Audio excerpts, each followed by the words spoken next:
Olá, meus irmãos, a paz do Senhor, vosso em Cristo, Josenilton Silva, professor da nossa EBD.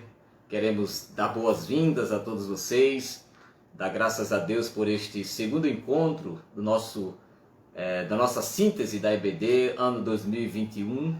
Queremos abraçar você, pastor, superintendente de escola bíblica, professor de escola bíblica, nas várias faixas etárias que estão nos acompanhando, superintendentes, como falamos, né? Você, aluno da nossa escola bíblica também, que Deus abençoe, sejam todos bem-vindos a este novo encontro em que nós marcamos aqui e que, mais uma vez, excepcionalmente no sábado, estaremos aqui abordando assuntos acerca da nossa escola bíblica. Nós queremos saudá-los com a paz do Senhor, em nome de Jesus. Sejam bem-vindos, compartilhem, sejam todos agraciados e vamos aprender juntos o que a Bíblia nos ensina acerca desse tema tão importante que é o pentecostalismo. Nós vimos aqui lições passadas, ou na lição passada, acerca do que aborda esse tema teológico e que fiz menção aqui de alguns fundamentos ou segmentos ideológicos e filosóficos que mais tem causado confusão na mente do que um estudo propriamente dito e uma compilação sistemática do que envolve a teologia bíblica sobre o assunto. Então, hoje é a segunda lição, nós estaremos estudando aqui, abordando a partir de agora, que tem como título a atuação do Espírito Santo no plano da redenção. Diante dessa temática exposta desta revista, do trimestre, tratando do verdadeiro pentecostalismo, a atualidade da doutrina bíblica sobre a atuação do Espírito Santo. E vimos na lição passada sobre a pessoa do Espírito Santo, e hoje nós vamos entender sobre a atuação desta pessoa. Nós vamos compreender em que esfera, em que dispensação o Espírito, quanto pessoa, quanto Deus, nos traz a sua participação neste plano que envolve a redenção de cada um de nós. Então sejam todos bem-vindos. Em nome de Jesus, queremos aqui abraçá-los a todos. Pois bem, o que é que nós entendemos a nível do título aqui sobre atuação? A atuação é a ação ou efeito de atuar. Daí vem a palavra, o substantivo ato, o ato. Daí vem o verbo agir. Agir sobre um ato, ou seja, a prática real, concreta e objetiva de uma ação. É um ato. E este ato é o que se trata aqui, atribuindo ao Espírito Santo, uma das três pessoas da Trindade Sagrada. Então, nós estamos tratando aqui, a princípio, sobre ato do Espírito, sobre um ato, envolvendo um projeto, envolvendo uma espécie de fundamento que nós abordaríamos aqui na revista, se tratando de um plano. É o ato do Espírito sobre um plano. E que plano é isso? O que é um plano? O plano é uma ideia, o plano é um projeto traçado, e isso de forma nivelada, porque a ideia de plano é uma terra nivelada, daí surgiu a ideia de planta, no sentido da arquitetura, no sentido do planejamento da construção civil, e dessa ideia de plano, planta, sai essa ideia de plano quanto a projeto. E projeto, no que envolve a plano, é uma ideia sistemática, elaborada, sem erro, uma ideia que se firma com base a uma realização traçada sob medida. Então nós estamos tratando aqui, em suma, sobre a atuação ou os atos do Espírito que lhe cabe, que lhe é responsável, que lhe é de sua propriedade, neste plano, nessa ideia que Deus elaborou, nesse projeto que Deus criou, para quê? Para salvar a humanidade, para salvar o homem da condenação eterna, para salvar o homem do juízo eterno, para salvar o homem da escravidão do pecado. E para isso acontecer, Deus entendeu que precisaria de uma execução de um plano, de executar um plano perfeito, um plano sem erro, um plano em que a soberania, um plano em que a perfeição, um plano em que a vontade graciosa de Deus estaria sendo imposta sobre as suas ações, sobre o seu projeto. E para esse plano acontecer, precisaria de uma atuação do próprio Deus. E no caso aqui é o Espírito Santo, certo? E para quê? Para salvar o homem.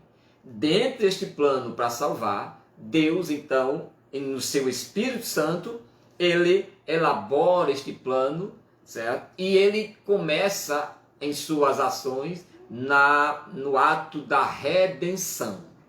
Redenção. Não poderia haver salvação sem a redenção. Daí o título da nossa lição é a atuação ou a ação ou efeito de atuar do Espírito no plano, no projeto de salvar o homem. Que projeto é esse? Redenção. No projeto redentor, certo? A palavra redenção, ela nos traz na sua etimologia, que é a concepção da palavra na sua natureza e essência, e na exegética, que é a exegese na sua forma estrutural do significativo da palavra. Então, tanto na etimologia quanto na exegese, a expressão redenção ela vem de um latim, da língua latim, que ela tem como a sua pronúncia a redemptio. Isso é que é a redenção no latim, né? É a palavra redemptio, que significa literalmente ato de resgate, ato de resgatar. Então nós estamos tratando da ação do Espírito no plano de resgatar o homem, traduzido aqui por redenção. E ainda de acordo com traduções, a redenção é o ato ou efeito de remir, resgatar, certo? Auxiliar ou proteger, certo? Para que alguém seja livre de uma situação difícil, certo? Daí vem a palavra salvação, que no Antigo Testamento vai ser muito usada como livramento, né?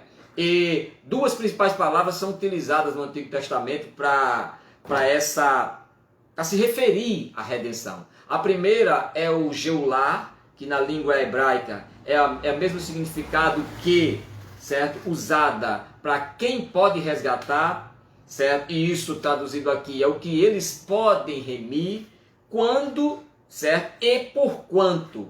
Esse termo é indicado aqui para atribuir, né, essa possibilidade de compra, de resgate, de trazer de volta, sob um preço, certo? A outra palavra, ou o termo hebraico usado, é o pedut, que na língua hebraica traduzida é o que eles podem redimir, quando, certo? E tratando disso, tem a expressão de redimir de um exílio, redimir de uma prisão, ou resgatar de um local de prisão, certo? Ambas essas expressões, remir, libertar, resgatar, redenção, né? Elas trazem essa ideia de alguém que está preso e que, por um ato soberano de remir, resgatar, de refazer a vida de alguém na sua liberdade, certo? Se opera por uma soberania de decisão, certo? E no Novo Testamento, a palavra mais comum usada para a palavra redenção, que muito nos interessa, né,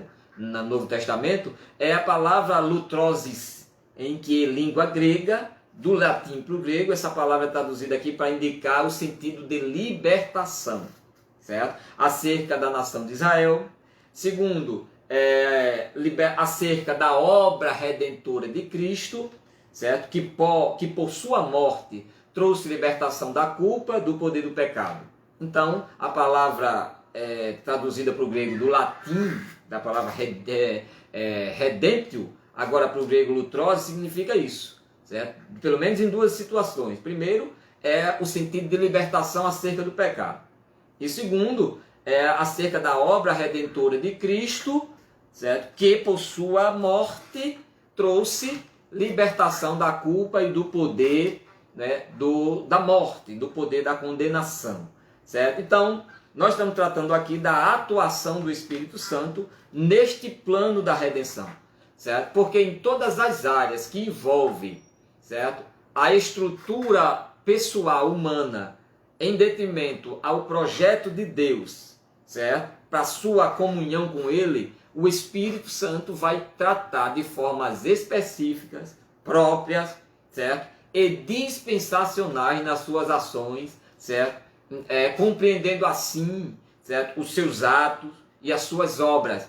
No nosso objeto de estudo aqui, que é a redenção, certo? Que é a ação ou efeito de redimir, não é? Não confunda redenção com remissão, certo?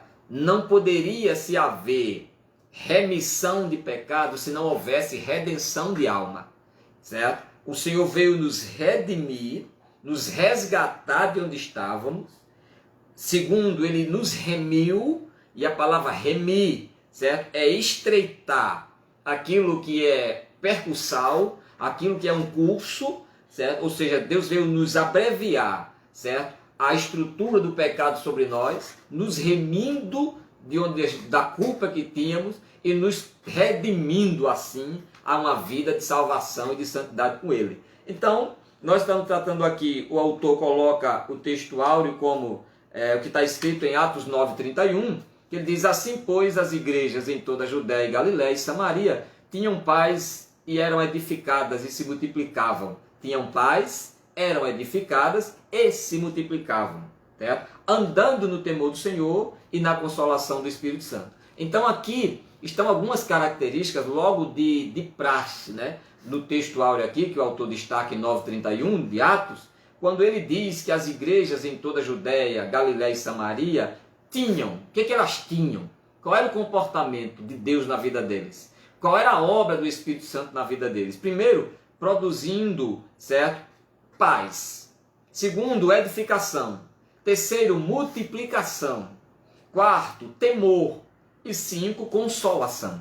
Sem a obra redentora do Espírito Santo, a igreja não é detentora de ações espirituais. A igreja não tem autoridade para delegar sobre o mundo espiritual sem o Espírito Santo que lhe autorize, que outorgue à igreja no poder do Espírito a fazer isso. Então a igreja, ela tinha essa prática na vida dela, constante, e como verdade prática, a atuação do Espírito é contínua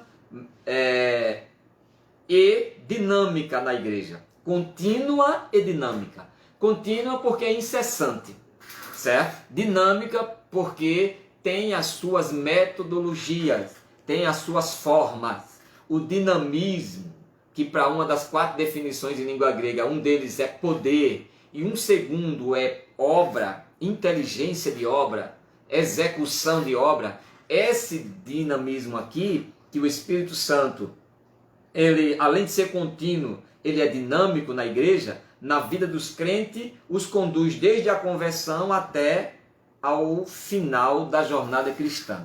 Sem o Espírito Santo não existe cristianismo, sem o Espírito Santo não existe salvação, e nem tampouco o que nós estamos estudando, não existe pentecostalismo, entendeu?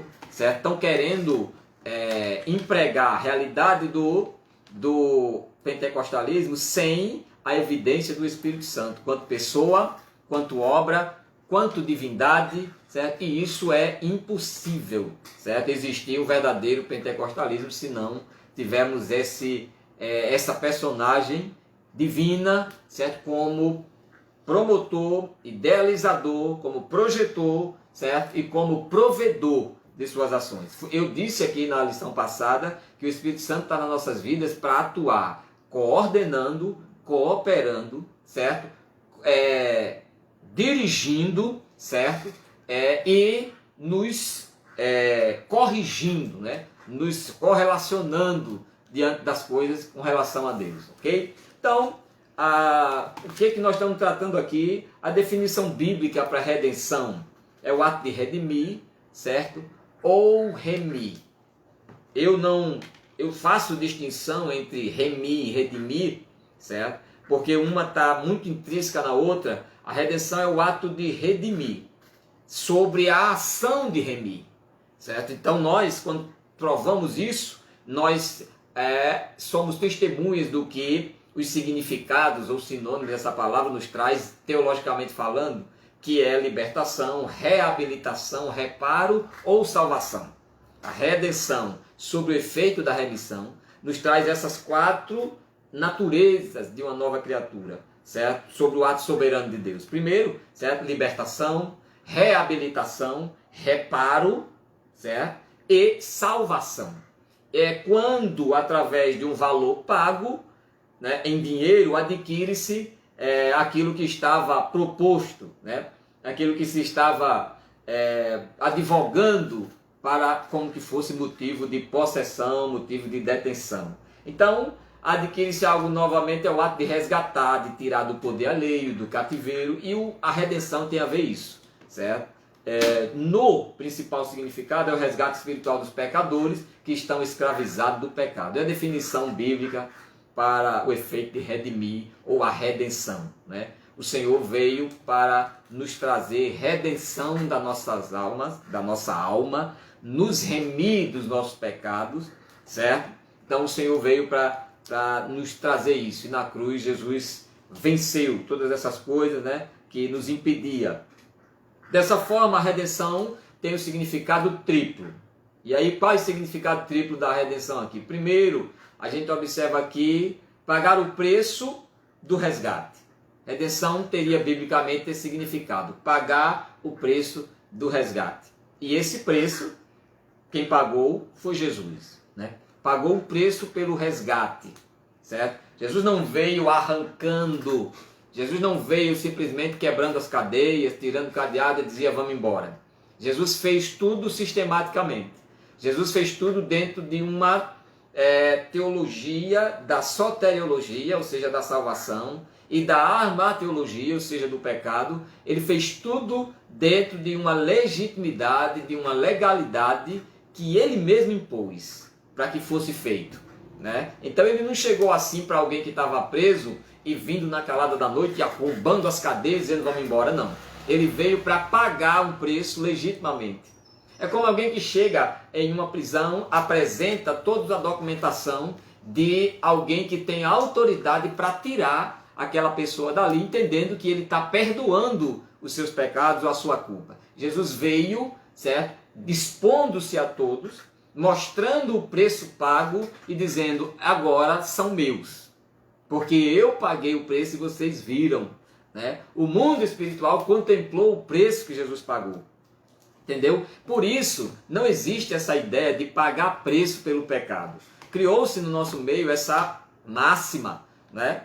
Esse clichê de que nós pagamos preço pelo nosso pecado. Só houve um preço pago e esse foi definitivo, que foi o preço que Jesus pagou, certo? Pelos nossos pecados. O que nós vivenciamos pelas consequências dos erros, das más escolhas, dos deslizes e desvios, certo? São justamente, certo? Essas consequências que são legais e legítimas, aquilo que foi feito.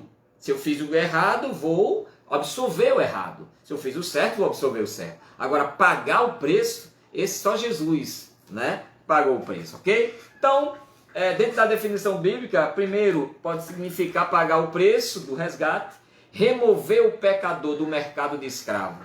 Na língua teológica, a redenção tem a ver, essa segunda fundamento aqui, certo? Segundo aqui é como que significado de remover o pecador do mercado de escravo. É o pecador que está sob o poder de outro. O primeiro significado é pagar o preço do resgate, certo? É alguém que está preso, certo? Que está sendo punido pelo ato cometido e agora vem, certo? Jesus e paga esse preço para tirar ele de lá. O segundo ato ou significado é a remoção do pecador do mercado de escravo. Aí já não é mais alguém que estava preso somente. É alguém que além de preso estava sendo vendido a quem quisesse pagar aquele preço, certo? E o pecado, certo? Ele produziu em nossas vidas essa condição, não apenas de detento, mas também de escravo à venda, de escravo sob negociação. E quem negociava a nossa vida no pecado era o diabo.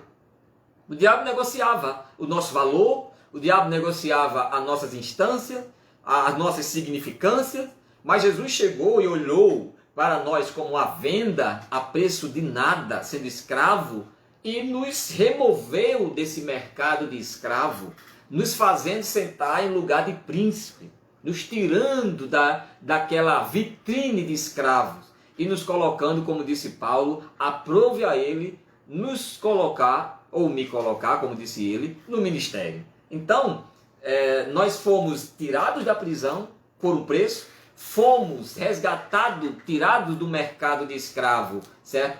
Por um valor que o próprio Jesus pagou para nos tirar desse mercado. E terceiro lugar, livrar completamente um escravo ou um prisioneiro, dando liberdade completa e definitiva.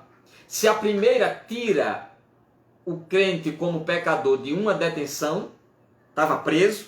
Segundo, tira-o do mercado de escravo, ou seja, de venda, certo? Dá o devido valor que ele não merecia, mas o Senhor foi e deu esse valor. E agora, certo? Significa livrar completamente um escravo prisioneiro, certo? Dando liberdade completa e definitiva. Então isso aqui em língua bíblica é o que se trata a tripla natureza da redenção, certo? Libertação da detenção, liberdade da escravidão, certo? E, certo? Completude ou plenitude de liberdade, certo? Justificativa. Houve uma justificação, houve uma regeneração, certo? Houve uma praticabilidade soberana, porque o homem na condição de detento, de à venda e de sem liberdade, ele não tem condição nenhuma de sair de lá, nem que ele queira, certo? Ele vai querer sair de lá, mas está preso.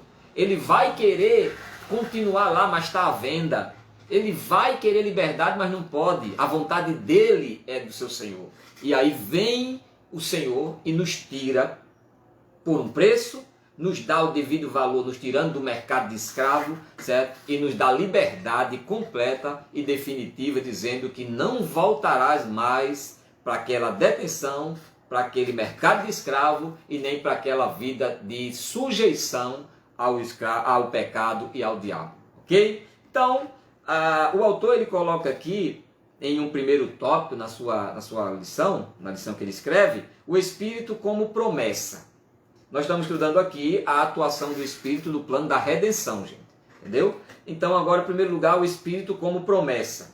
A salvação da humanidade foi um projeto do Deus trino e uno. Você sabe que trino e uno, trino subsiste em três, uno de um único. É um único que subsiste em três. Ok? Então, se entende aqui, se percebe à luz da interpretação bíblica, que antes da fundação do mundo, isso já foi projetado, essa salvação por meio da redenção, certo? Através de Deus na vida do homem. E isso, cada pessoa da Trindade exerce função específica no plano da salvação. E o Espírito é parte dessa história salvífica, juntamente com o Pai e o Filho, certo? Não existe salvação sem o Espírito Santo. Não vá nessa ilusão, nessa ideologia herética, teologicamente falando, e maligna, humanamente falando, de que o Espírito Santo não tem participação na salvação do homem, porque isso é algo assim reprovável, ok? O Espírito Santo como promessa. Primeiro, a promessa messiânica. Promessa existe porque existe um plano, né? A promessa do Espírito Santo só existe porque o plano existiu primeiro. E quem criou o plano foi o próprio Espírito, porque ele é Deus. Então, se existe uma promessa de que o Espírito haveria de vir, é porque existia antes um plano traçado. Eu disse que Jesus não chegou na calada da noite, Jesus não chegou de paraquedas como um filme, libertando, vamos embora sem ninguém ver. Não. Jesus cumpriu, ele idealizou um projeto e ele seguiu esse projeto. E a mesma forma é o Espírito Santo quanto promessa, certo? Que seguiu um plano que já havia sido estabelecido, certo? Esse plano, a promessa existe porque existe um plano e não é um plano qualquer. Isso envolve as três pessoas da Trindade, o Pai, o Filho e o Espírito Santo. Deus anunciou diversas maneiras pelos profetas, a vinda de seu Filho como Salvador do mundo. Isso significa a participação do Espírito Santo, de modo que a promessa messiânica é acompanhada da promessa do Espírito. E está cheio de referências bíblicas mostrando isso, que Jesus sempre exaltou, enfatizou, certo? E elucidou a ação do Espírito Santo no seu ministério, certo? Toda a ação de Jesus, todo o ministério de Jesus, na obra da salvação, na instituição, certo? E na manifestação desta salvação, houve pela ocasião do Espírito Santo, pela ação do Espírito. Foi o Espírito que gerou-o no ventre de Maria, foi o Espírito que o conduziu até o ápice da sua preparação para o início de seu ministério, certo? Quando João houve aquele encontro. O Espírito conduz ao deserto. Pelo Espírito é que o Senhor opera todas as obras, sua sabedoria, tudo ação do Espírito sobre o ministério humano, terreno de Jesus. O Espírito o ressuscita, certo? E no último ato, o Espírito o substitui. Esse termo não pode ser usado, entendeu? Esse termo que o Espírito substituiu Jesus não pode ser usado. Esse termo que a igreja está substituindo a obra do evangelismo que Jesus deixou, isso não pode ser utilizado, gente, certo? A igreja não continua a obra de Jesus, o Espírito não continua a obra de Jesus, o ministério de Jesus ele foi pleno, absoluto, completo, certo? Irrepreensível e terminado. O ministério de Jesus, na obra de salvação ou da salvação, foi pleno, vitorioso e completo. O ministério do Espírito, nesse processo de redenção, de remissão, ok? E de comunhão do homem com Deus e Deus com o homem, certo? É que está vigorando, atuando, que é a obra do Espírito Santo. Então, essa ideia de que o Espírito Santo veio substituir, Jesus disse, eu vos enviarei, o meu Pai em meu nome vos enviará outro. Esse outro aqui não tem nada a ver com ele vai continuar fazendo o que eu estava fazendo, não, certo? Isso aí é ponto fundamental, ok? Então, o Espírito Santo como promessa, essa atuação do Deus Pai, Deus Filho na redenção, né, que nós estamos tratando aqui.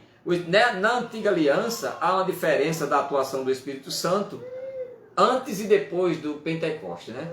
Antes do Pentecoste, ou daquela efusão que aconteceu naquele cenáculo, né? Antes a atuação do Espírito era uma, depois a atuação do Espírito passou a ser outra. No Antigo Testamento a atuação do Espírito Santo era de forma manifestória, ou em manifestação. No Novo Testamento, a atuação do Espírito passou a ser em pessoalidade, certo? Passou a ser uma atuação pessoal, relacional, certo?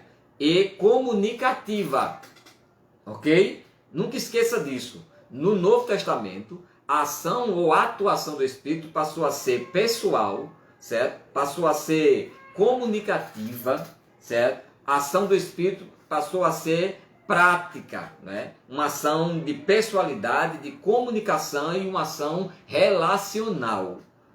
Antes o Espírito não agia dessa forma, no Antigo Testamento, certo? Aí quando Jesus disse, o meu Pai enviará, ele veio para pessoalizar-se com o homem, ele veio para relacionar-se com o homem, certo? Ele veio, certo, para comunicar-se com o homem. Então, aprendamos a orar, conversar, a tratar, aprendamos a nos relacionar com o Espírito Santo, que é Deus em nós. Ele é o Senhor da igreja, Ele é o Deus da igreja, certo? E vamos parar com essa coisa sem sentido de estar dizendo, o Espírito Santo, só lembra dele quando é no ato do batismo, só fala do Espírito Santo quando é a ideia de ajudador, né? De consolador, certo? E a Bíblia nos aprofunda, né, muito mais acerca da pessoa, da relação e da comunicabilidade do Espírito sobre nós. Ok? Certo? Ele não veio apenas comunicar a presença, ele veio comunicar os dons, veio comunicar, certo, as virtudes e as propriedades comunicativas de Deus ao homem. Ele veio comunicar Cristo no seu ministério, certo? De salvação, certo? Ele veio comunicar, certo? A comunhão da igreja que nasce desde o princípio da eternidade, certo? Que vivemos. Então, o Espírito Santo, na Antiga Aliança, agia de uma forma e no Novo Testamento, logicamente, age de outra, certo? Enquanto nesse tema o Espírito Santo como promessa, a promessa do Consolador. Vemos a promessa messiânica. Não existiria nunca o ministério messiânico se não houvesse o ministério do Espírito quanto dispensação real, né? E aí o Espírito veio sobre Jesus como nenhum outro ele veio. O Espírito vinha sobre Sansão, o Espírito vinha sobre Davi, mas como Jesus, ele não veio em ato de visitação. Com Jesus ele veio como ato de relação, como ato de pessoalização e como ato de comunicabilidade. Nunca esqueça disso. E sobre nós, certo? Hoje, o mesmo Espírito, ele trabalha da mesma forma, ele atua da mesma forma, relacionando-se, certo? Por isso não há relação do homem com Deus, Pai, se não houver relação com Deus Espírito Santo, certo? Então ele trabalha comunicando, certo? E ele atua, certo? Se relacionando. Não confunda a manifestação do Espírito com relação com o Espírito, certo? Jesus, o Espírito manifestou-se sobre muitos do Antigo Testamento, mas não tinha relação com muitos, mas manifestou-se. Uma coisa é relação, outra coisa é a manifestação. O que busca-se muito hoje no meio pentecostal é a manifestação, no sentido de dons, de poder, né? E não se nota que o sentido do verdadeiro pentecostalismo não é a manifestação, é o relacionamento, é a comunicabilidade do poder e não a praticabilidade do poder. Entenda isso. O Espírito veio para nos tornar comum ao poder, ao conhecimento, certo? E à prática divina sobre nós. E não nos tornar detentores, certo? De ação ou de algum tipo de efeito, como muitos pensam por aí. Tá certo? Então, e agora a promessa do Consolador. A vinda do Consolador estava associada, como o autor escreve aqui, à volta de Jesus ao céu. Ou seja, o Espírito só veio como pessoa sobre nós, só agora passou a atuar como pessoa, né, depois que o ministério de Jesus foi concluído e que ele mesmo disse que haveria de vir sobre aqueles que estavam reunidos o Espírito. Né? Convém que eu vá, porque se eu não for, o Consolador não virá a vós. Né? Convém que eu vá, porque se eu não for, disse Jesus, o Consolador não virá a vós. E esse Consolador aqui, ou aquele que consola, a palavra consolação em uma língua original tem muito a ver com esperança. Não veio consolar do nosso choro. O Espírito, é claro que ele enxuga dos olhos toda lágrima. Certo? Está escrito, Salmo 116, versículo 8, está escrito que o Senhor ele nos livra da lágrima dos olhos. Mas não é a lágrima desse choro que a gente tem pelas circunstâncias. Isso aí trata-se de uma ação futurista, profética, uma ação eterna, entendeu? E aí esse Consolador, ele veio nos trazer esperança diante da vida que a cada dia nos tenta destruir, tirando a nossa fé de que o Senhor vai voltar. O Consolador, ele veio para nos consolar acerca das nossas fraquezas, segundo, acerca da nossa esperança em Cristo, de que Ele virá, e terceiro, da nossa justificação. Entendeu? Porque são essas três coisas que a natureza carnal ela aponta para contrariar. As nossas fraquezas, o Espírito veio consolar-nos acerca delas. Acerca da comunhão com Cristo, no sentido da sua volta, o Espírito Santo veio para nos consolar disso. Tanto Paulo disse que se nós não temos essa esperança, devemos mudar a nossa mentalidade. E terceiro, ele veio nos consolar acerca da nossa justificação, nos fazendo mostrar que se ele está conosco, de fato, não há quem nos condene. não há o mundo, não há a mente, não há a consciência. Se o Espírito que há em nós está conosco, é o Espírito de Deus, então com certeza nós haveremos de estar sendo dia a dia, constantemente consolados, né, por essa manifestação de Deus sobre nós. Ok? Então, dentro dessa atuação do Espírito no plano da redenção, certo? Nós podemos perceber, né, que esse plano, esse projeto, né, envolve não só o Espírito, mas também efetuada pelo Pai e também pelo Filho. Né? Porque é aquele que a gente viu. Se a gente adora ao Espírito, automaticamente, simultaneamente, está se adorando, certo? Ao Pai e ao Filho também. Quando você dá glória a Deus, não pode fazer separação entre o Pai, o Filho e o Espírito. Né? Às vezes a gente diz assim, glória ao Pai, glória ao Filho e glória ao Espírito. Né? Quando você dá glória a um dos três, é a um que você está dando, que são uno. Né? Você diz glória a Deus, está glorificando o Pai e está glorificando o Filho. Você diz glória ao Espírito Santo, está glorificando ao Pai, está glorificando ao Filho. Você diz glória ao Filho, ou glória a Jesus, está glorificando o Pai e está glorificando ao Espírito. Né? Aliás, é difícil ver alguém dizendo glória ao Espírito Santo. Né? É difícil alguém na oração dizer Senhor Espírito Santo. É o Senhor que convence o homem do pecado, da justiça e do juízo. É difícil.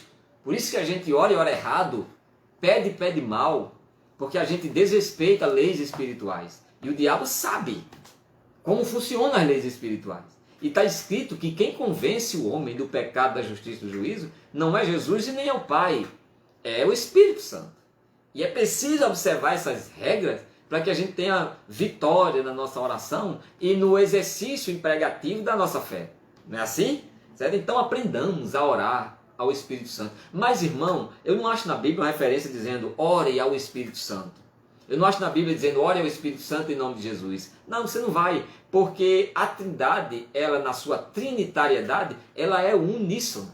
Quando ora ao Espírito Santo, o Espírito é de Deus. Você está invocando a presença de Deus e está se dirigindo a Deus. E na dispensação atual, o Espírito que é de Deus, é Deus e provém de Deus, ele vai atuar nessa área aqui. No plano da redenção, ele convence do pecado, da justiça e do juízo. Certo? Então é ele que vai fazer isso. Certo? E quando se bloqueia e fecha as portas para essa ação do Espírito Santo, não pode haver nunca a salvação. Não pode haver nunca a remissão e a redenção. Tá certo? Então, percebemos então a atuação do Espírito no plano da redenção. Né? Como a gente está vendo aqui, ele convence o homem do pecado, da justiça e do juízo. Jesus descreve a obra do Consolador em relação ao mundo, convencendo disso. Do pecado, porque o pecado há em nós. Da justiça, como o próprio Jesus mesmo disse, porque tudo que estava escrito acerca do plano da salvação, que traz a redenção, a remissão e a justificação, está ligado, certo, a essa prática que nós estamos vendo aqui, da justiça sobre o que estava escrito sobre Jesus. Jesus disse, ele veio convencer o homem do pecado, pela sua prática pecaminosa em nós, do pecado. Da justiça, porque tudo que estava escrito acerca de Jesus, na lei, nos salmos, nos profetas, se cumpriu. E do juízo, porque já preparado está, certo? Um ato condenatório, punitivo, certo? E destrutivo para aqueles que negarem a salvação de Cristo Jesus. Então ele veio, quando o pecador ouve a palavra de Deus e crê, ele é salvo. Conforme Romanos 5:2, 10, 17, né? De modo que, em paralelo à palavra da fé, essa operação do Espírito Santo, convencendo o pecador do seu real estado diante de Deus, afirmar que seria, portanto, esse é o seu primeiro trabalho na vida do ser humano, convencê-lo que o homem é pecador. Certo? À luz da Bíblia, podemos afirmar que seria impossível o homem ser salvo sem a atuação do Espírito Santo em sua vida. É impossível o homem ser salvo sem a atuação do Espírito Santo na sua vida. É impossível a vinda de Jesus sem o Espírito Santo ter manifesto a sua glória na vida de Maria e do próprio advento messiânico em Cristo Jesus. Sem o Espírito Santo não haveria nem advento do Messias, não haveria concepção genuína da divindade no ventre de Maria. Não haveria. Não haveria manifestação, certo? De um ministério glorioso como foi o de Jesus, se não houvesse a atuação do Espírito Santo no plano da redenção. Foi ele que coordenou, foi ele que correlacionou, foi ele que direcionou e cooperou. Coordenou, cooperou, direcionou, certo? E se relacionou com Jesus. Daí tornando possível, certo? O último estado, ou o penúltimo, melhor dizendo, desse plano de redenção, porque ainda continua agora com o mesmo Espírito atuando sobre nós, dando, certo? Contínua e perfeição obra ao projeto da redenção que não terminou. Paulo disse que não julga ter alcançado o estado da glorificação, mas uma coisa ele fazia, que era avançando para as coisas que estão adiante dele, deixando as que ficaram para trás, ele avançava para alcançar o que também ele foi alcançado, que é a glorificação, ou que é a vida eterna, certo? E sem o Espírito Santo é impossível, ok? Então, o que o autor coloca aqui? Segundo ponto, o Espírito Santo consola e ensina. Consola e ensina, certo? O Consolador é enviado pelo Pai em nome de Jesus, enviado pelo Pai em nome de Jesus. Isso aqui está a trindade. Isso aqui está a trina obra da divindade. Certo? O Pai enviando em nome do Filho a pessoa do Espírito. E eu disse, vou dizer novamente, isso não trata-se de hierarquia, isso não trata, certo, de sobreposição e de imposição em nenhuma das três pessoas. Isso aqui é para nível de concepção, de percepção, de governo, né, do seu reino sobre a terra.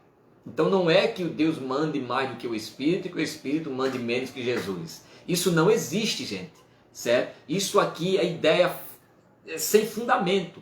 Para entender isso, é preciso compreender, à luz das Escrituras, que esse relacionamento de Pai, Filho e Espírito é, certo, uma doutrina de linguagem de tradução grega, que na tradução, né, nos traz como antropomorfismo, que eu já disse isso aqui, é uma expressão de compreensão humana atribuindo a Deus comportamentos ideológicos de natureza humana para entender mais ou menos assim, quais seriam as intenções de Deus.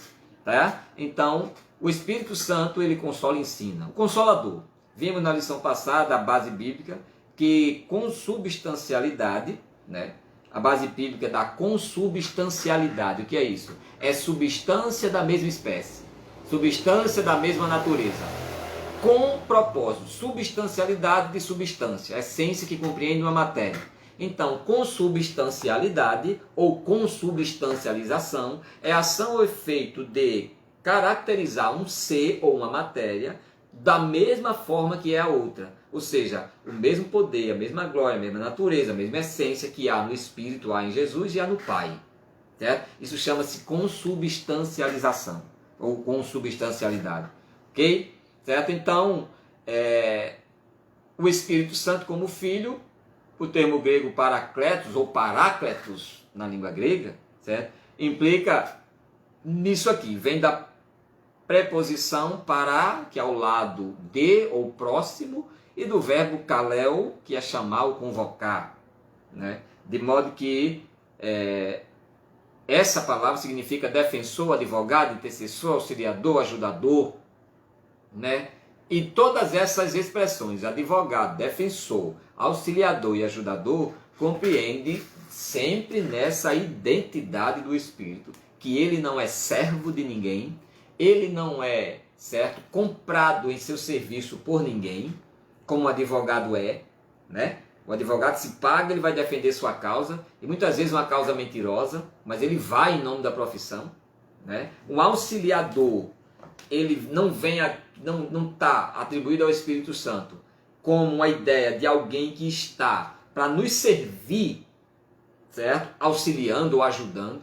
Ele vem justamente para nos coordenar, cooperar, dirigir, certo? e nos relacionar. Lembra dessa palavrinha, certo? Então, o Espírito Santo, nessa ideia de consolador, a gente precisa fazer essa concepção de ideia no termo original, certo? Que essas palavras, advogado, consolador, defensor, ajudador, isso aqui atribuído ao Espírito Divino, a Deus, isso traz sentidos de soberania, de autoridade, certo? E não de serviência, e não de servidão do próprio Deus a nós, entendeu? De jeito nenhum, certo? Então, nós entendemos aqui que esse vocábulo só aparece, né, 5 vezes no Novo Testamento, Novo, né?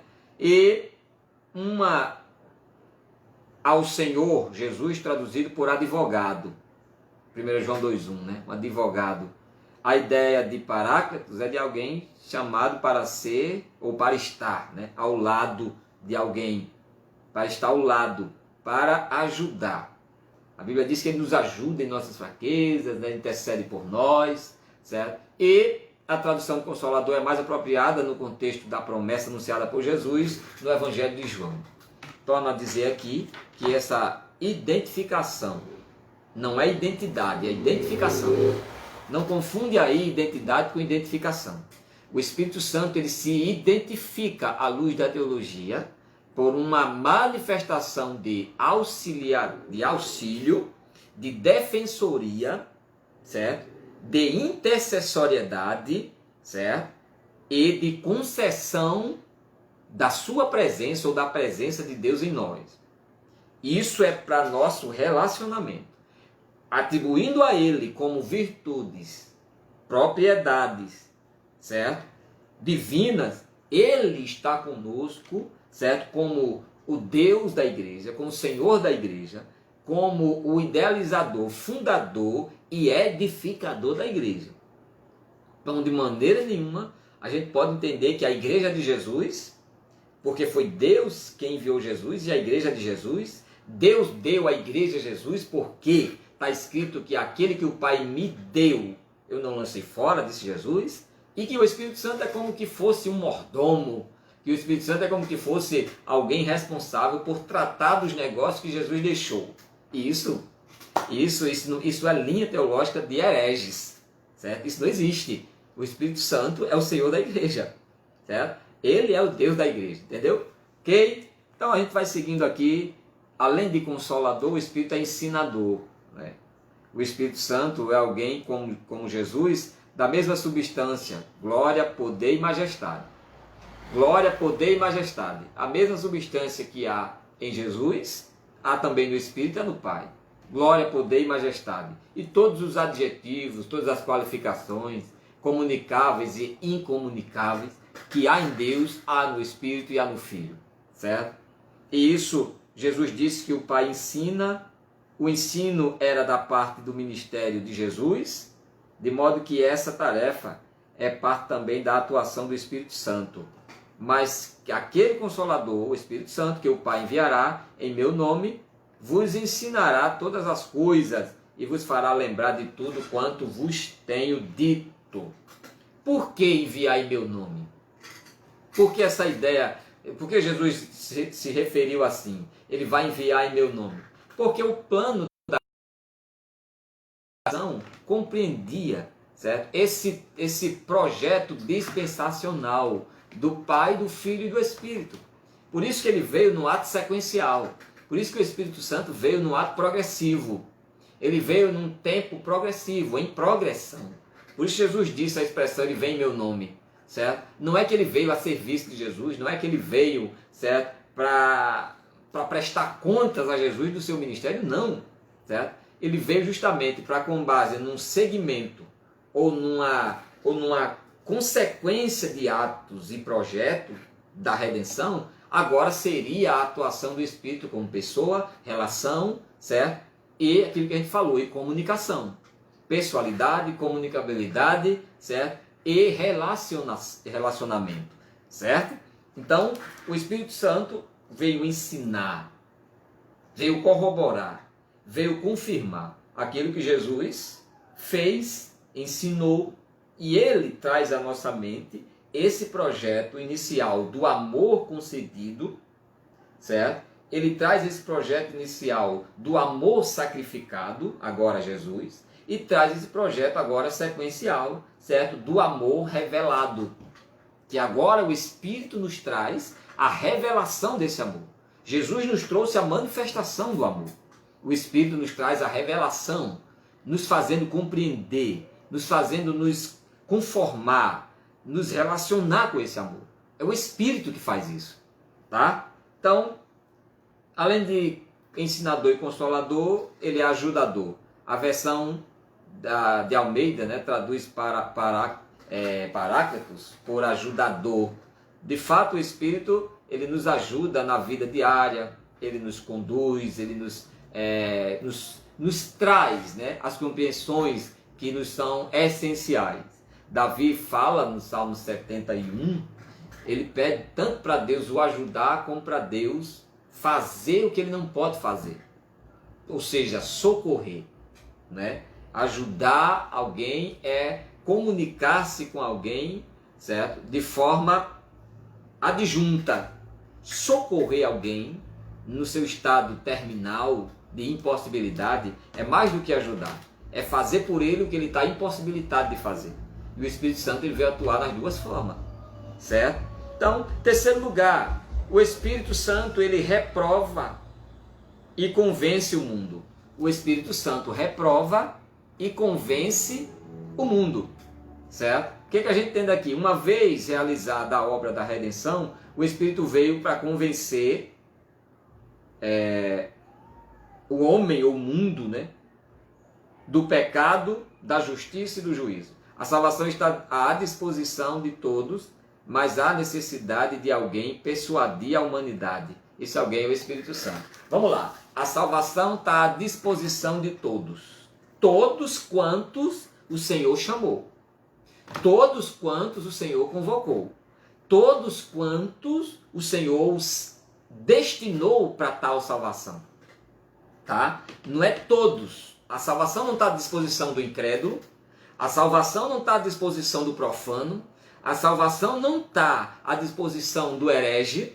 A salvação não está à disposição do ímpio na sua impiedade. A salvação está à disposição do crente, daquele que está disposto a crer, daquele que está na sua conscientização de voltar-se para a realidade dessa salvação. Para estes, a salvação está à disposição. Vamos entender esses termos que esse povo coloca nessas revistas. Pelo amor de Deus, certo? Não é porque você está lendo um artigo aqui, certo? Que vai nos trazer inspirações para a compreensão bíblica, que vai estar correlacionado na literalidade da Bíblia. É preciso entender que a salvação que o autor coloca aqui, ao dizer que esta salvação está à disposição de todos, é preciso entender esse todos, conforme Paulo escreve aos Romanos. A todos quantos, certo, crerem, a todos quantos confessarem com a sua boca, a todos quantos crerem em seu coração, que Jesus ressuscitou dos mortos e que é o seu Salvador. A estes a salvação está à disposição. À disposição para remir, para redimir, para resgatar, né? Para reconstruir a vida do pecador, certo? Então não pense, é igual a ideia do amor. É a ideia de que Deus ama a todos. E Deus, isso aí, ó, isso é conversa, viu? Essa ideia de que Deus ama a todos, isso não existe. Deus ama a quem é dele. Deus ama a quem o obedece, certo? Está escrito que Deus aborrece tanto o pecado quanto o pecador. Acabe com essas histórias nos púlpitos das igrejas, nas escolas bíblicas, evangelizando alguém, acabe com essa história de dizer que Deus aborrece o pecado, mas ele ama o pecador. Negativo. Você está lendo que Bíblia? Deus ele tanto odeia o pecado, como abomina também o próprio pecador, no seu pecado, certo? Então, por isso que ele veio tirar o homem do pecado e tirar o pecado do homem, para que possa assim haver um relacionamento com ele, certo? Então, quando ele diz que a salvação está à disposição de todos, mas há necessidade de que alguém convença disso. Mesmo a salvação, estando à disposição do que crê, do que quer, né, se dispor a Jesus, precisa dessa atuação do Espírito nesse plano, convencendo este tal de que a salvação está disposta a ele. Se o Espírito não fizer isso, nós não temos visão para enxergar a salvação. Sem a obra convencedora do Espírito Santo, persuativa do Espírito Santo, certo? Sem a obra penetrante da persuasão divina na nossa mente, nós não temos visão para enxergar o nosso pecado e nem a obra de Deus. Entendeu? Então, quando ele trata aqui, primeiro, né, quando a gente fala do resgate, do resgate regenerador, que regenera o pecador arrependido, essa regeneração aqui é o mesmo que nascer de novo. Isso faz parte do plano da redenção, que produz remissão e que leva o homem a uma regeneração, a uma volta ao plano anterior, ao estado anterior, melhor dizendo, a um retorno à compreensão da estrutura humana no início de sua criação. E o Espírito Santo ele veio trazer, dentro da redenção, a regeneração. Dentro desse plano regenerador, através da regeneração, o homem passa a desfrutar de uma nova realidade, de uma nova vida espiritual, tornando-se uma nova criatura em Cristo, né? Participa da justificação do homem pecador. O Espírito ele atua na justificação do homem pecador, quando encontramos evidências de que a obra do Espírito também se faz sentir nesse estágio da redenção. Então, qual é o segundo estágio da redenção? Primeiro a regeneração, depois a justificação. Ou ele regenera para justificar. Porque se ele fosse justificar, mesmo na sua soberania, alguém que ainda tivesse no seu pecado, logo, como o seu testemunho é num plano de reconhecimento, logo não se ia creditar ação válida nisso. Mas o Espírito, na sua sabedoria, o que faz? Regenera, arranca tudo que é malefício do homem e aí justifica. Quando ele vai justificar diante do próprio pecado, aí é o que Paulo diz, ninguém tem como nos condenar, porque ele já nos regenerou, ele já arrancou, nos limpou, nos lavou, para que pudesse me justificar. É como que eu pintasse essa parede aqui e dissesse, agora ela está branca, você está vendo? Ela está justificada. A mesma obra é a de Deus, é a obra do Espírito. Ele nos limpa e depois diz, agora está limpo. Ele não diz, ele está limpo sem antes ter limpado, não. Certo? Então, dentro desse processo da obra, ele justifica, além de regenerar, justifica, compreende a obra da redenção. Certo? Mas, haveis sido lavados, haveis sido santificado, haveis sido justificado em nome do Senhor pelo Espírito do nosso Deus. Certo? É o que está escrito na Bíblia Sagrada. Certo? 1 Coríntios 6,11. Ele diz assim, mas haveis sido lavados, isso é regenerado. Haveis sido santificados, isso é purificado. Haveis sido justificado, certo? Isso é, certo? Isso traz a ideia de inocentado, certo? Resgatado literalmente. E isso em nome de Jesus e pelo Espírito Santo. Está escrito. E não foi só pelo nome de Jesus, ou em nome de Jesus, mas também pelo Espírito do nosso Deus, está escrito, e Paulo disse isso. Todas as obras citadas nesse versículo aqui, pode ser aplicada também ao Espírito Santo. Justificação é indissociável, é indissolúvel da obra do Espírito Santo. A justificação, a regeneração, a santificação e a purificação são obras indissociáveis, são obras indissolúveis acerca da pessoa, acerca da comunicação e acerca da relação do Espírito Santo conosco. Então, ele atua na adoção do homem que se arrepende, atua no pecador arrependido, convencendo, atua participa na justificação do homem pecador, certo? Porque pelo Espírito e pelo nome de Jesus aqui é justificado, e ele atua na adoção do homem que se arrepende, conforme Romanos 8,5, 8,15 melhor dizendo, certo? Quando o Espírito Santo é chamado de Espírito de adoção, certo? Espírito de adoção, não é Espírito da adoção. Quando se trata de Espírito de, o de aqui é uma preposição que implica em natureza. Quando se trata em Espírito da, é uma preposição que denota uma possessão, algo pertencente a outro ou a alguém. Mas aqui o termo é o espírito de adoção. Ou seja, a natureza do espírito é de adoção. Na língua original, essa palavra adoção tem o sentido de tornar-se alguém próprio de quem ele não deveria ser.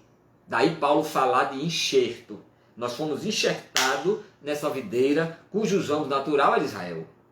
Né? E nós fomos enxertados, certo? E recebemos vida dela. Então, e isso pelo Espírito Santo, certo? Então, nós podemos compreender Paulo escrevendo, o Espírito guia, que verdadeiramente ele nos guia os que verdadeiramente são filhos de Deus, Romanos 8,14. Paulo escrevendo aos Gálatas 4, do 4 ao 6, ele diz que nos conforma ou nos informa que fomos adotados por Deus, e no versículo 6 afirma que é porque vós sois filhos, enviou Deus ao nosso coração o Espírito de seu Filho, que chama Abba Pai. Assim sendo, podemos concluir que a adoção é também a obra do Espírito Santo.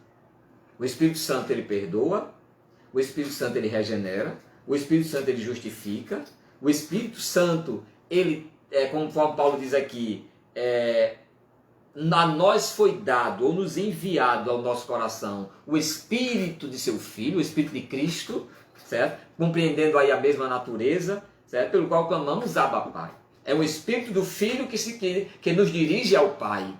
Porque clamamos Abba Pai. Por que não clamamos Abba Filho? Por que não clamamos aqui Abba Espírito? Porque a ideia aqui de unicidade, de trinidade aqui, é de divindade uníssona. Certo? Por isso, o Pai, o Filho e o Espírito Santo têm a mesma substância. Ok? Aí a gente segue dizendo aqui que o Espírito, ele age na santificação. A santificação é obra graciosa. A santificação é a obra graciosa do Espírito Santo no crente. Por que uma obra graciosa, gente? Primeiro, a santificação é uma obra. Se é uma obra, é algo real, é algo processual, é algo idealizativo. É algo que partiu de uma originalidade, de uma autenticidade que não é minha nem sua. É uma obra, certo? Se é uma obra, ela é algo que está em constante evolução. Nós estamos em constante processo do Espírito em nossas vidas nos santificando. Tá? Certo? Fomos lavados, mas estamos sendo cada dia enxaguados, né? A cada dia sendo espremidos. Estamos lavados, mas a cada dia, certo? Se coloca para secar, certo? Traz de novo para a água, para que possa lavar de novo, não. Mas para que possa ali ser dado aquela tonalidade, aquela intensidade, né? Aquela textura que é preciso, certo? Então, o Espírito, conforme a gente está vendo aqui, ele atua na santificação, certo? E o Espírito, nesse propósito, que ele atua nesse projeto, né, de santidade, é uma obra graciosa, certo? Graciosa, e que durante toda a nossa vida, conforme está aqui, terrena, somos transformados na mente, no coração e na nossa própria vida, segundo a imagem do Senhor Jesus Cristo.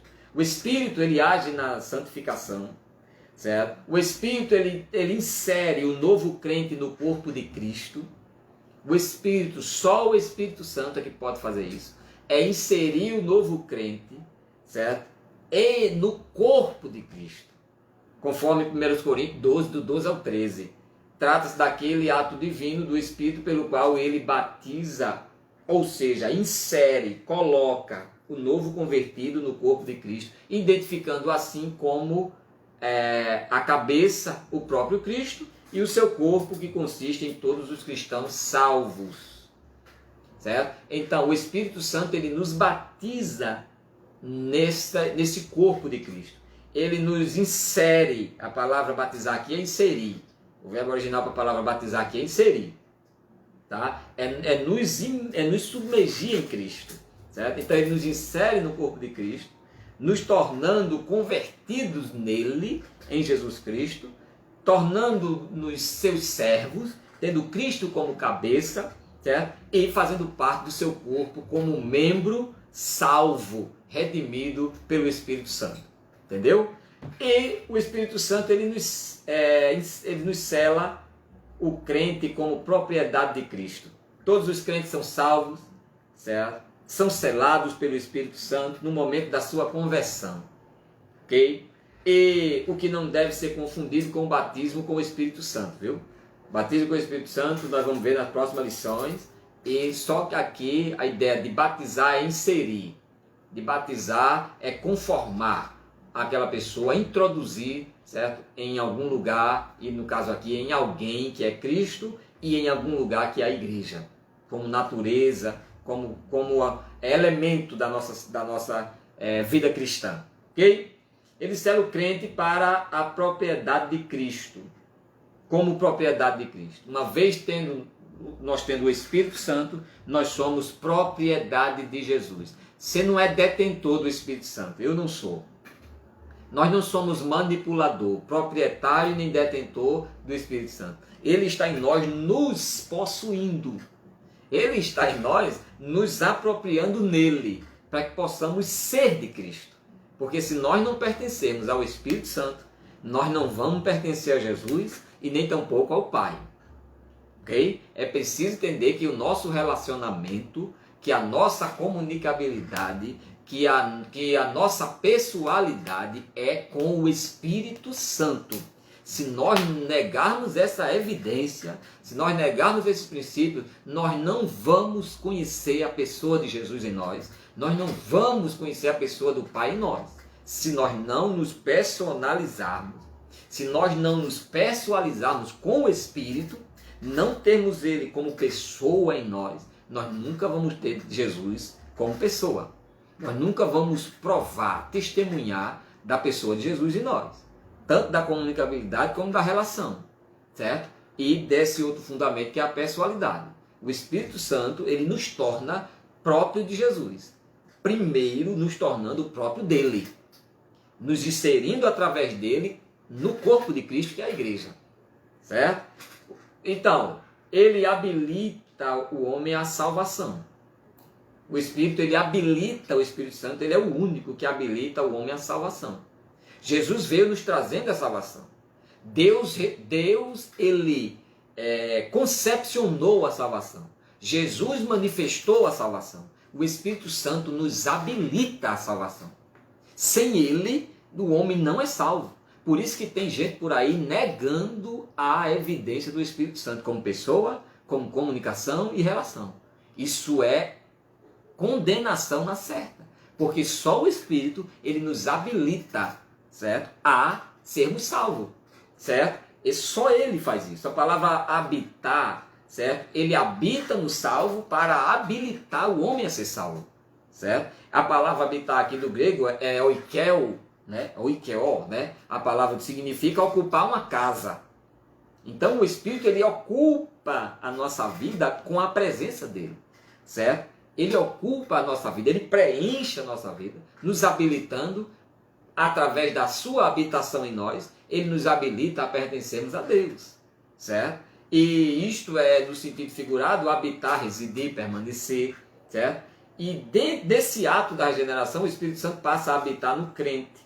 Esta união com Deus é chamada de habitação ou morada do Espírito em nós, certo? E Paulo, escrevendo a Timóteo, ele diz, né, no 1 Coríntios 6,19 também está escrito, 2 Timóteo 1,14, ele diz que o Espírito agia no povo, ou entre o povo de Deus, certo? Mas com o advento de Cristo, por sua mediação, o Espírito agora habita no crente, conforme profetizou as Escrituras, certo? O Espírito, ele gera o caráter de Cristo através do fruto do próprio Espírito.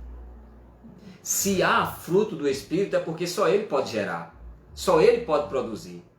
Então, se a Bíblia nos ensina a buscarmos os frutos do Espírito, a crermos nele, a vivermos nele, então não se deve ignorar e nem buscá-lo no Filho e nem no Pai, é no Espírito, certo?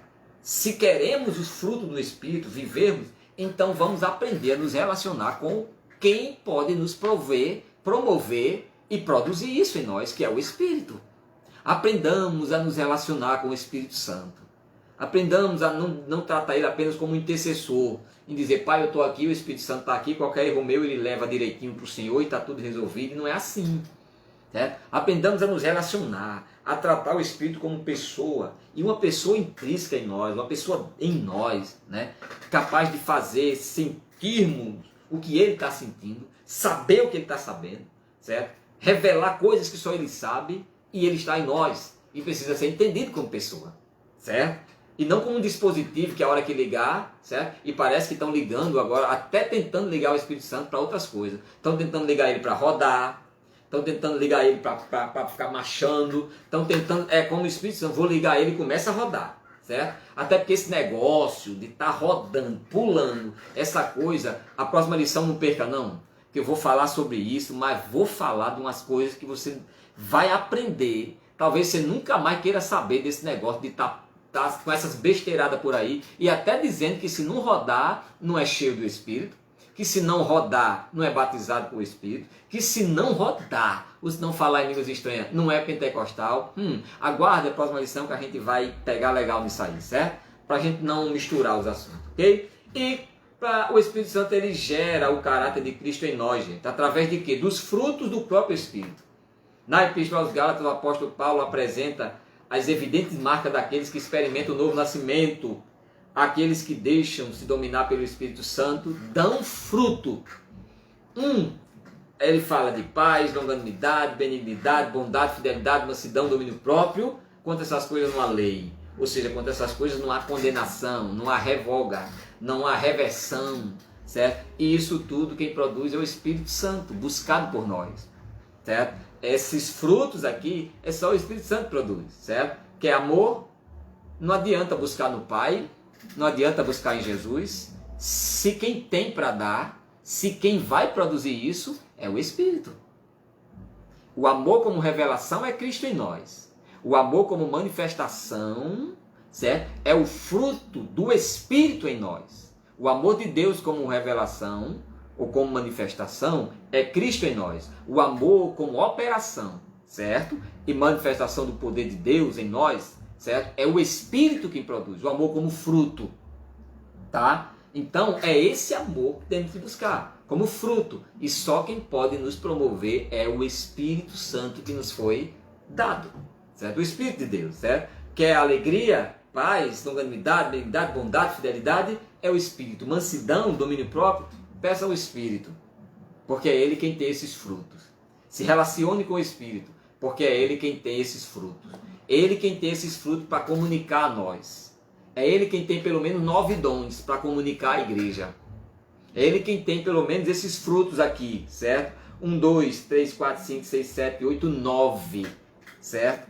Para comunicar à igreja, para operar na igreja. Isso aqui, os dons é para a utilização da igreja na obra de Deus. Os frutos é para a manutenção da igreja no corpo de Cristo. Nunca esquece isso.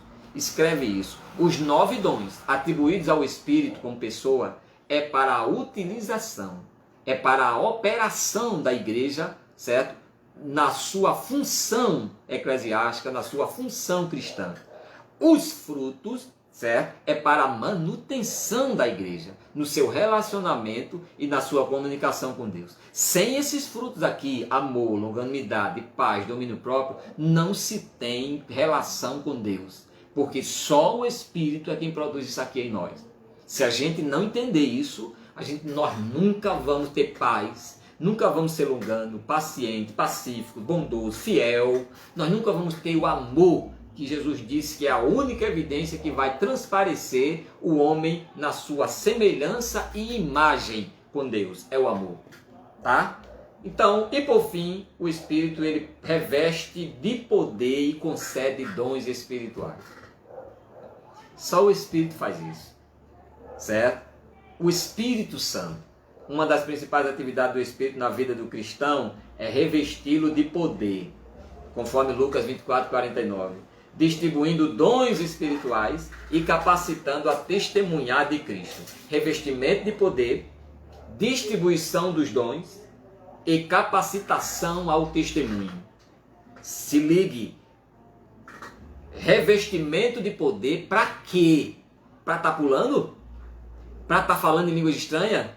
Certo? Estou dizendo que falar em língua estranha não é pecado não, porque não é. Certo? Mas não venha associar ou atribuir isso aí na plenitude da salvação e do homem cheio do Espírito Santo, que não tem nada a ver. Não tem nada a ver alguém... eu não sou cheio do Espírito porque eu não falo em línguas estranhas. Isso não tem nada a ver. Certo? Isso são manifestações distintas. O homem cheio do Espírito Santo é um homem que possui os frutos do Espírito e não a evidência do batismo com o Espírito Santo. Aprenda isso de uma vez por todas. Um homem cheio do Espírito Santo, ele não precisa estar falando língua estranha. Ele precisa amar. Ele precisa ser fiel. Ele precisa obedecer. Ele precisa produzir fruto digno de arrependimento. Ele precisa se relacionar com Deus na oração, na evangelização, certo? Não precisa falar em língua estranha. Irmão, língua estranha não é uma realidade? É. Nós pentecostais cremos nisso e é. Mas isso não caracteriza, isso não fundamenta e isso não prerrogativa o homem à relação, à comunhão e nem à salvação. Nunca. Entendeu? Certo? Então, se alguém for chegar para você e dizer você não é cheio do Espírito Santo, não, porque você não fala em línguas. Certo? Aí tu encontra um cidadão que vive falando em língua, mas não tem compromisso com o pastor, não tem compromisso com a igreja, não tem compromisso com o irmão, não tem compromisso com a palavra, mas anda falando em língua estranha, torta e à direita por aí, sabe? Rodando para lá e para cá, caindo por cima de banco, que quer dizer que é cheio do Espírito Santo, porque roda, pula e dá glória a Deus bem alto. Certo? Se converta, leia a Bíblia, compreenda a verdade bíblica e você vai entender, certo? Que ser cheio do Espírito Santo é ser notório dos frutos do Espírito, certo? É ser utilizado pelos dons do Espírito para serviço do reino e não tá feito palhaço por aí, certo? Tá feito aí animador de congregações e de igrejas que parece mais um circo do que uma igreja pentecostal, porque o pentecostalismo não tem nada a ver com efusão do Espírito. O pentecostalismo tem a ver com relação com o Espírito, certo? A manifestação ela é soberana e atua sobre a igreja, capacitando e preparando a igreja para o exercício e não fazendo a igreja atuar em atos sensacionalistas ou até muitas vezes falsamente espirituais, como se vê nos dias de hoje. Entendendo assim que eu sou um crente pentecostal. Por quê? Porque eu falo em línguas, eu profetizo. E quem disse, santo, que pentecostalismo na sua originalidade tem a ver com operação de dons? Me diga. Que Bíblia, que professor de teologia você teve na sua vida? Quem disse que o pentecostalismo está associado, certo, à manifestação de algum ato, certo, de profecia ou de revelação? Criou-se isso ao longo dos tempos, meu filho. Criou-se essa ideia com o passar das reformas. Essa ideia de pentecostalismo nessa visão, certo, de crença, de efusão, tornou-se de décadas para cá. Certo? A originalidade do pentecostalismo ela é associada ao poder para evangelizar, ao revestimento de poder para evangelizar, certo? É associado, como está escrito, certo? Ao processo, certo? De redenção para nos santificar, certo? E a capacidade dada por Deus para a gente testemunhar do Evangelho, testemunhar de Jesus, e não para estar atuando aí, fazendo certas práticas aí, que mais traz confusão, descrédito no mundo espiritual, certo? É uma história de gente caindo, dizendo que foi no inferno e voltou, certo? É uma história de gente que viu o céu, que não sei quem, viu não sei quem lá por dentro, certo? Gente, certo? É preciso estudar a Bíblia, é preciso entender, é preciso orar. Só o Espírito Santo é quem pode nos revelar essas coisas, nos abrir a mente e fazer compreender o que é a verdade bíblica. Ok? A gente encerra dizendo que nas Sagradas Escrituras, tanto no Antigo Testamento como no Novo, nós vemos, certo, de que a atuação do Espírito Santo para a redenção, certo, da humanidade é algo notório. A atuação ou os atos do Espírito Santo no processo da redenção, que é remissão, santificação, regeneração e justificação, certo? Essas quatro atuações aqui, ela é notória. O que é algo notório? É algo que se percebe, é algo que é visto, certo? É algo que se nota. certo? Então, desse mesmo modo, ele continua agindo de maneira atuante e marcante. De maneira atuante, envolvendo continuidade. Maneira marcante, envolvendo contundência. Ou seja, o que ele faz, ele deixa marcado que foi ele que fez. E deixa conscientizado que ninguém mais pode fazer. O sentido da palavra marcante é algo que foi feito e algo feito contundentemente, profundidade, e é algo que ninguém mais pode fazer. Ninguém, certo? Ninguém mais, certo? E o Espírito Santo na vida dos pecadores e principalmente dos servos de Deus, certo? Espalhados por todo o mundo ainda hoje, certo? Resumindo, o Espírito Santo no processo da redenção da humanidade é algo notório. Desse modo, de forma contínua e marcante, ele age na vida do pecador e principalmente na vida dos servos de Deus, certo? Por todo o mundo. Não confunda agir na vida do pecador com relacionar-se com o pecador. O Espírito Santo, ele age sobre o pecador. Ele age na vida do pecador. Na vida da igreja, ele age e se relaciona. Ele age e tem comunhão. Ele age e se comunica e se pessoaliza na vida do pecador, da igreja. Quanto ao pecador, o mundo que ele está convencendo do pecado, da justiça e do juízo, ele age, ele atua na sua ação designatória sobre o pecador. E se comunica e se relaciona na sua humanização, na sua personalização, certo? Na vida da igreja. Quando eu falo de humanização, não estou falando de encarnação. Eu estou falando de advir sobre a natureza humana do crente atuando no seu espírito. Tá certo? Que Deus abençoe.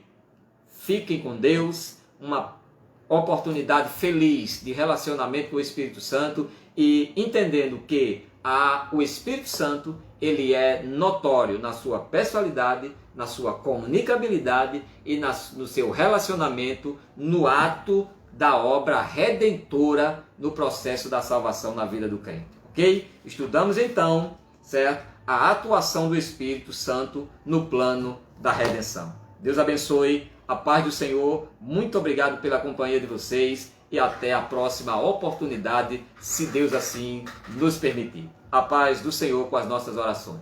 Amém.